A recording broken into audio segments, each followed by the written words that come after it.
अब हम बात करेंगे पाकिस्तान की ओर से फैलाई जा रही इंटरनेशनल अफवाह की, क्योंकि यहां भी खबर अफवाह की है। पाकिस्तान ने आतंकी मसूद अजहर को लेकर दुनिया से झूठ बोलना शुरू कर दिया है और पाकिस्तान का कहना है कि भारत का मोस्ट वांटेड और खतरनाक आतंकियों में शुमार मसूद अजहर अफगानिस्तान में है।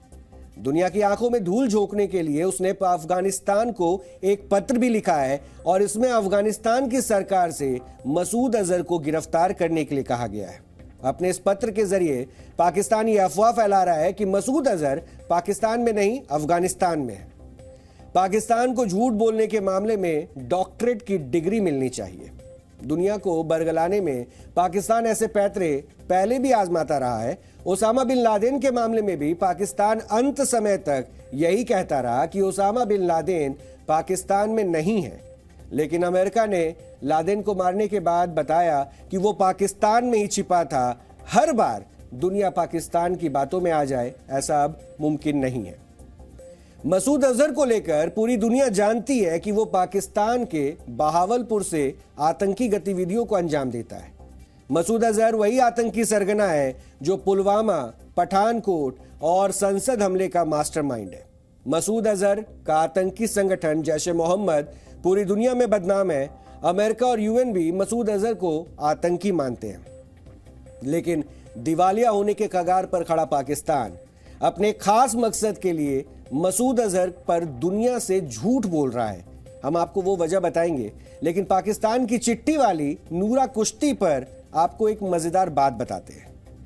तालिबान सरकार को लिखी गई पाकिस्तान की चिट्ठी पर हमें शक है, इसलिए ये आपको जानना चाहिए कि वर्ष 1999 में एयर इंडिया का एक प्लेन हाईजैक हुआ था, जिसे अफगानिस्तान के कंधार उतारा गया। यह घटना हर भारतीय के दिल में किसी जख्म की तरह मौजूद है, क्योंकि इसमें 3 खूंखार आतंकियों को यात्रियों के बदले छोड़ा गया था। इनमें से एक आतंकी मसूद अजहर भी था। पाकिस्तानी आतंकी को छुड़वाने के लिए हाईजैक किया गया प्लेन तालिबानी शासन वाले अफगानिस्तान में उतारा गया था और भारतीय यात्रियों की जान के बदले आतंकियों को छोड़ने का सौदा पाकिस्तान और तालिबान ने मिलकर यहीं से किया था। अब आज की घटना देखिए। पाकिस्तानी आतंकी मसूद अजहर को गिरफ्तार करने के लिए पाकिस्तान से उसी तालिबानी शासन वाले अफगानिस्तान को पत्र लिख रहा है, और ये एक ऐसी घटना है जिस पर भरोसा करना बहुत मुश्किल है। मतलब ये कि एक दोस्त ने दूसरे दोस्त को पत्र लिखा कि वो एक ऐसे आतंकी दोस्त की गिरफ्तारी का नाटक करे जिसे कई साल पहले छुड़वाने में मदद की थी।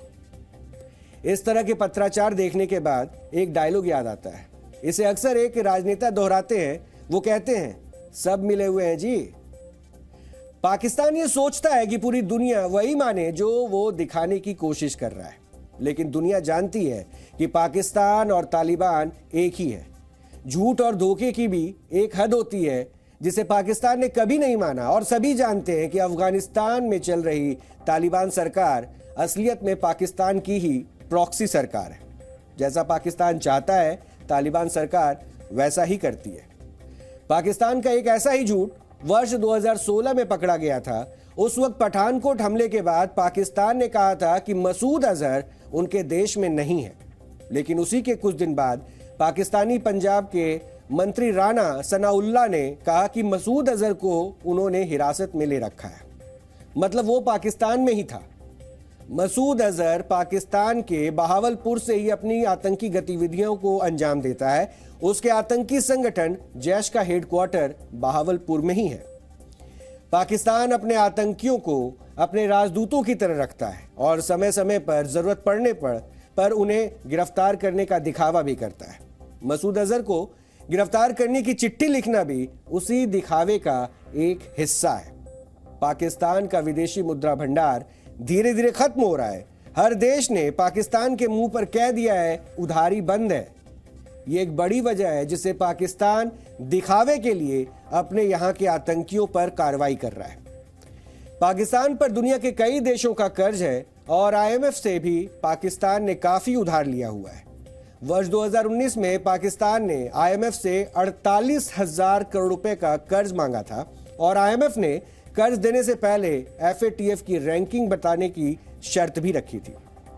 एफएटीएफ यानी फाइनेंशियल एक्शन टास्क फोर्स ने पाकिस्तान को ग्रे लिस्ट में रखा हुआ है और ग्रे लिस्ट में होने की वजह से पाकिस्तान को विदेशी कर्ज आसानी से नहीं मिलता और उस पर निगरानी काफी रखी जाती है। FATF किसी देश की 2 पैमानों पर जांच करके श्रेणियों में बांटता है। पहला पैमाना है मनी लॉन्ड्रिंग यानी कि हवाला कारोबार और दूसरा पैमाना है टेरर फंडिंग यानी आतंकी वारदात के लिए पैसा देना।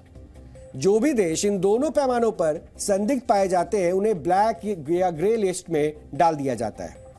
ब्लैक लिस्ट में जाने वाले देश को किसी भी तरह का विदेशी कर्ज नहीं मिलता है और वर्ष 2020 में ब्लैक लिस्ट में ईरान और उत्तर कोरिया जैसे देश थे। FATF की ग्रे लिस्ट में वर्ष 2022 में पाकिस्तान समेत दुनिया के 23 देश शामिल हैं। यानी पाकिस्तान को भी ब्लैक लिस्ट में चले जाने का डर है। वो काफी समय से FATF की ग्रे लिस्ट में है और ग्रे लिस्ट में होने की वजह से उसे वर्ष 2008 से 2019 तक करीब 3 लाख करोड़ रुपए का नुकसान भी हो चुका है।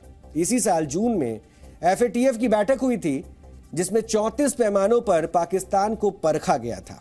पाकिस्तान को उम्मीद थी कि उसे ग्रे लिस्ट से हटा दिया जाएगा, लेकिन फिर भी ऐसा नहीं हो पाया। इन पैमानों के आधार पर जो रिपोर्ट मिली उसमें कहा गया कि पाकिस्तान में कुछ सुधार हुआ है। FATF ने रिपोर्ट देखकर यह माना कि पाकिस्तान आतंकियों पर कार्रवाई कर रहा है, लेकिन फिर भी FATF को पाकिस्तान पर शक है।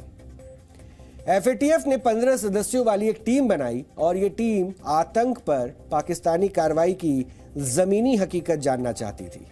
इस टीम ने 29 अगस्त से 2 सितंबर के बीच पाकिस्तान का दौरा किया और वहां की जानकारी इकट्ठा की।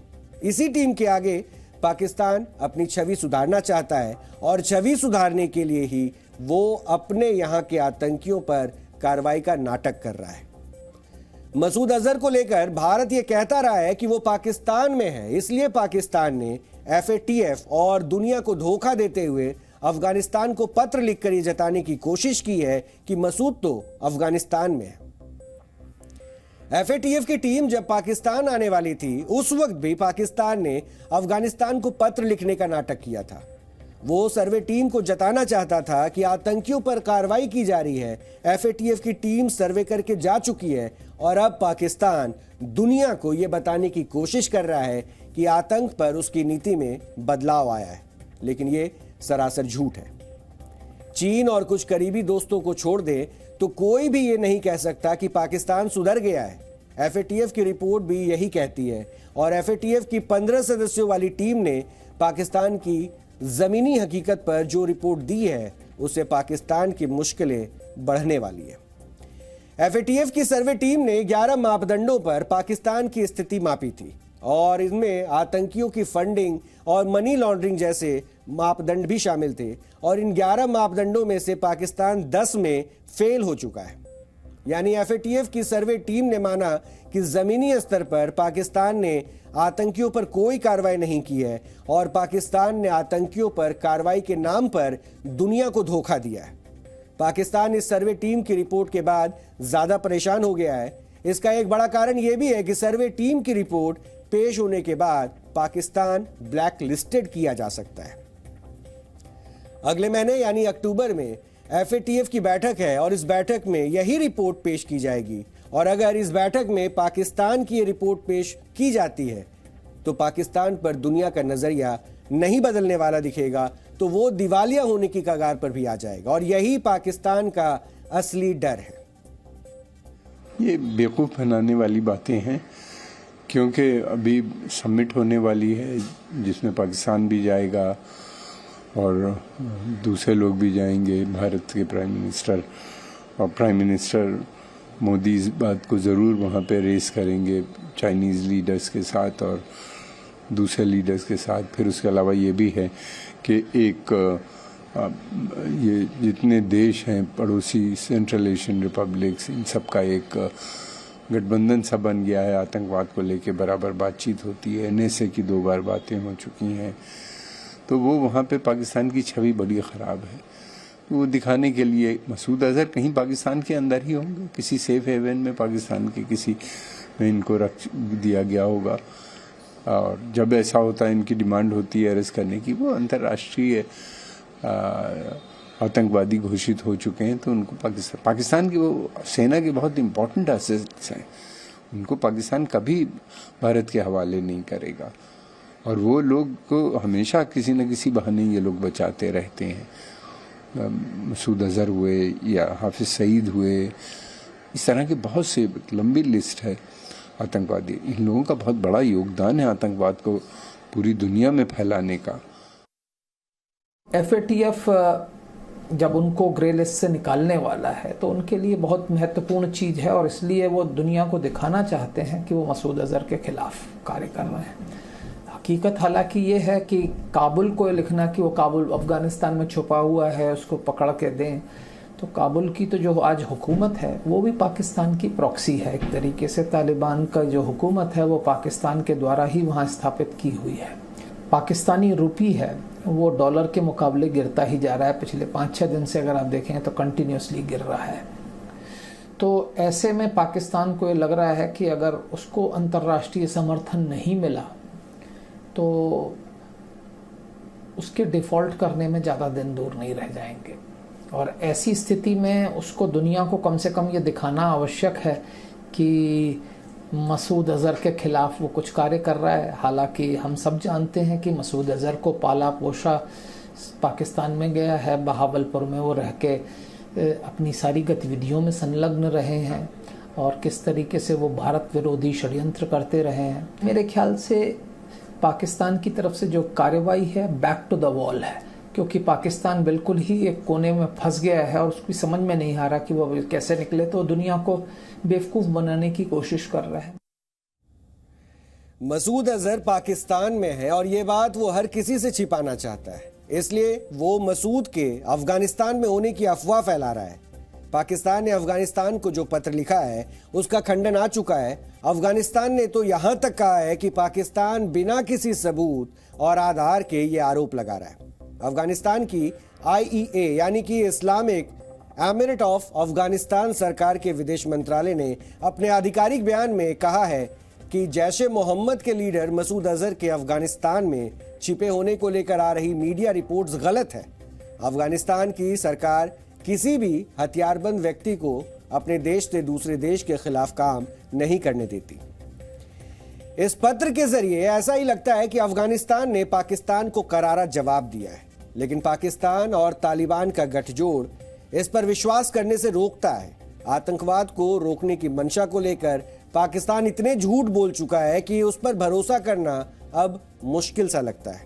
पिछले साल दिसंबर में मार्च ने वर्ष 2008 मुंबई हमले के मास्टरमाइंड साजिद मीर के मारे जाने की बात कही थी, लेकिन अप्रैल 2021 में पाकिस्तान ने कबूल किया कि साजिद मीर उनकी गिरफ्त में है। और दिलचस्प बात यह थी कि साजिद मीर की गिरफ्तारी से 2 दिन पहले पाकिस्तान के विदेश मंत्री बिलावल भुट्टो अमेरिका के secretary of state Antony Blinken के साथ थे। मतलब ये कि पाकिस्तान ने अमेरिका को दिखाने के लिए कार्रवाई का झूठा नाटक किया ताकि अमेरिका को लगे कि वो आतंकियों पर कार्रवाई को लेकर बेहद गंभीर है। जहां तक मसूद अजहर की बात है, वो भारतीय खुफिया एजेंसियों के मुताबिक पाकिस्तान में है और जी मीडिया को जो जानकारी मिली है उसके मुताबिक आतंकी मसूद अजहर पाकिस्तान के बहावलपुर में ISI के गेस्ट हाउस में मौजूद है और इस गेस्ट हाउस की सिक्योरिटी पाकिस्तानी सेना संभाल रही है। और हमें यह भी जानकारी मिली है कि FATF की कार्रवाई से बचने के लिए मसूद अजहर ही नहीं, पाकिस्तान ने कई आतंकियों को अंडरग्राउंड कर दिया है।